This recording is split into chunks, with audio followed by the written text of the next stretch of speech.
welcome back to Pro Cycling 2021 for stage number 17 of our Vuelta playthrough with the team Bike Exchange. Today is a mountain stage, potentially the toughest stage on this Vuelta so far, between Salas and the Alto Del Camunitero, 157 kilometers, and oh boy, are the riders going to suffer today. If you've made the previous episode, then I highly recommend you to go ahead and check them out. We are still in that red jersey with Lucas Hamilton. We're getting closer and closer to bringing it home. However, Primož Roglič has yet to say his final word, and I feel like today could be the first of a comeback for the Slovenian. Well, I'm lucky it's a +4. It's a 0 for the rest of the team. Bar Luka Mezgec, who's gonna get a -2. Lucas had a predicted +1. It's a +4. I'm extremely lucky. Those mountain stages, I can't lie, I'm really lucky. I'm not even like restarting or anything. It's just I'm just getting +4s, +5s. I'll take it. I'll take it. PCM nicing me for once. Maybe they've seen years of struggle on the Grand Tours, and they want to reward me. I don't know. Maybe I'm chatting absolute shit. But as I said, this stage is going to be tough because you're going to start off with the Puerto de San Lorenzo, an average of 8.5, a max of 12.7 kilometers for 10 kilometer. I mean 12.5%. My bad.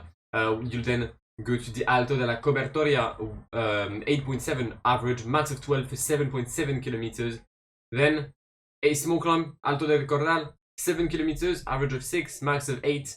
But then you go to the big one, the Alto del Camunitero. You can see it is just black basically for half of the climb. 15 kilometers, average of 9.7, a max of 17.6, with 1 kilometer purely flat in the middle, clearly putting the average gradient much more below what it could be. Yeah, this is the typical climb that the AI does well. Actually, it should be, it shouldn't be, but it is a climb where I don't do well. So yeah, I'm counting on Lucas, but I'm petrified. And we're having to manage the rhythm in the peloton because nobody paced at all, allowing the breakaway to have more than 12 minutes. There's some good riders up front, but there's mainly Rafa Maika, who's 14 minutes down in the GC, and virtually is currently moving up into P2. So that's not exactly something I want to see. I mean, P2 is fine, alright, just don't go P1. I think there's Ciccone, who's 17 minutes down. So yeah, like there's some close riders in the GC. If they could, like, not overtake me, that'd be absolutely peng. Well, we've started the second climb of the day. Gap 15 minutes. I can officially say that Rafa Maika has moved into the virtual leading position of the Vuelta España. Where is Rafael? He's in a group with 17 other riders. And actually, P2 is now Hugh Carthy. This is great. I'm a big fan of this development right here. And Rob Stannard has crashed. He was meant to go help us for the finish. He's now, I mean, he was protecting Mikel Nieve, so I guess it's not too bad, but it is an L. We've been pacing a lot though in this middle portion, trying to reach the Alto del Cordal to just limit the gap, because the gap is mental. Gap is now below 12 minutes, so we should be safe. And Ineos and Jumbo are starting to finally pace. Good, we're going to start the penultimate climb, and Rafa Maika is not the virtual leader anymore. Alright, downhill portion towards the Alto del Gamonitero. We're going to have 5 kilometers to recover as much as possible. Gap is below 11 minutes, so there's going to be a lot of changes GC-wise, that's for sure. But hopefully none of them will affect me. I don't think they will, based on like the pure maths. Lucas Hamilton is recovering energy. I'm trying to get Mikel Nieve in a higher position so that he can protect me yet again. Thank you, Mikel. And we're going to start that climb. I don't know if the roads are narrow or not. I should have probably made some recon with the breakaway. But for now, it appears that they do not, and we've been able to recover a decent position. Here's Guillaume Martin, currently P5 of the GC. Where's Mauri van Sevenort? There he is. There he is, the current P3, following yesterday's breakaway. Maybe some riders in the first group saw what the Belgian did and got inspired.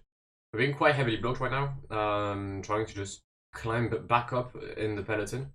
But there we go, should be able to manage it. Attacked here by Romain Bardet and Maximilian Schachmann, both 10th and 11th of the GC respectively. Respectively.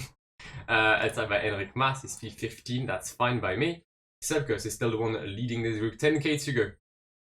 I don't want to make any sudden moves.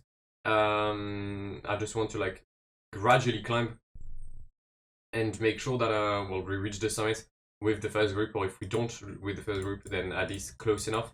Up front, Giulio Ciccone is going to take the win at the Alto Del Camunitero. Isaac is behind, and then the group in E3. Rafa Maika is done. Oh, that's big. That is big. Rafa Maika is done. He was maybe hoping for some better positioning GC-wise. Well, he's now gone. So is Michael Nieve. Final teammate with Lucas Hamilton has collapsed as Richard Carapaz goes on the move. It's Primož Roglic leading the group. Primož is putting the rhythm, putting the tempo down. Interesting. I didn't necessarily expect that. Oh, Kromek is dead. I'm gonna guess Sepp Kuss has bonked as well. Okay. So Primož is on his own, so it would make sense that he would be the one putting the rhythm. I mean, technically it should be me, but let's be honest, I don't really care. Nor do I really have the legs to go on such an enterprise. The gap is about 30 seconds in Richard Carapaz's favor. Up front, it is well and truly still Giulio Ciccone in the final kilometer. Very tough final kilometer. Jesus Christ, the slopes are mental in this Alto del Gamoniteiru. We're gonna catch Richard Carapaz, who seems to be knackered. We still have energy. We're gonna get blocked by Nicolas Prodhomme though. Bit of a dickhead, I cannot lie. Could we possibly gain some time here? I don't know. We'll use our gel quite soon. Ciccone has won at the Gamoniteiru, but there should not be big gaps between Roglic, Carapaz, and Lucas Hamilton. That is massive. We're gonna catch Joe Dombrowski and just vibe for the final 1.5 kilometers. Oh, we've dropped Valverde and Landa and Bardet and Caruso. Carapaz, Roglic following Lucas Hamilton. It is the podium of your Vuelta. And Roglic is... Oh, Roglic bonks. Roglic starts to bonks at least.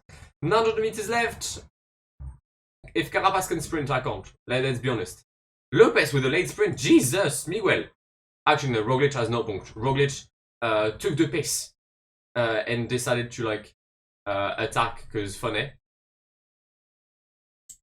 Yeah, we'll finish with everyone. We'll finish with them. Perfect. Great. Love that. Italian win on this Vuelta España. And actually, Italian destruction. Yoni Zagir in P2, 221 down. David de la Cruz, 331, tied with Jan Polans. Rafa Maika, who at one point moved into the leading jersey, finishes 4 minutes behind. I believe we finished 9 minutes behind. I apparently lost 10 seconds on Roglic and Carapaz. That's fine by me. I'll allow it. Meaning. GC-wise, we're still in the 5:02 on Roglic with 3 stages left, time trial included. I'm still scared, but I'm less skeptical than I was like 5 stages ago. Richard Carapaz is now still P3. No, actually gets his P3 back from Mario Van Soenant. Giulio Ciccone moves into P4 with Rafa Maika in P5 and Hugh Carthy in P6. Mario Van Soenant drops to P7.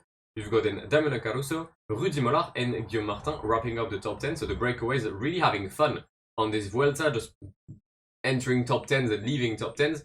Points-wise, it is still Richard Carapaz leading. Harvanuka with a huge option today on the Polka jersey, taking most of the points. Lucas Hamilton is still in white. Best team is still Edinos Grenadiers. Okay, good. Tomorrow's stage should be much more calm between Tapia and Monforte de Lemos.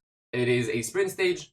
Oh, I mean, it's a hilly stage, but it should be a sprint stage for Michael Matthews. We'll send a breakaway just to make sure to cover that basis. But yeah, a win there would potentially allow Michael Matthews to get the green jersey of points leader. We're still close to it. We're, I believe, 7 points behind Richard Carapaz. We are indeed. So that is still well and truly on the table. To make sure to see that stage, and do make sure to subscribe to the channel if you haven't done so already, to hit the bell to get notified of whenever I do upload. If you've enjoyed today's video, then why not leaving it a like and leaving a comment so that I can see if you guys enjoyed it or not. And I'll see you tomorrow for stage number 19 of La Vuelta a España. My name is Guillaume. Have an amazing day. Adios. Pass me the funk, get your funk on, girl, and don't you ever let it go. We're getting drunk in here, and what comes next?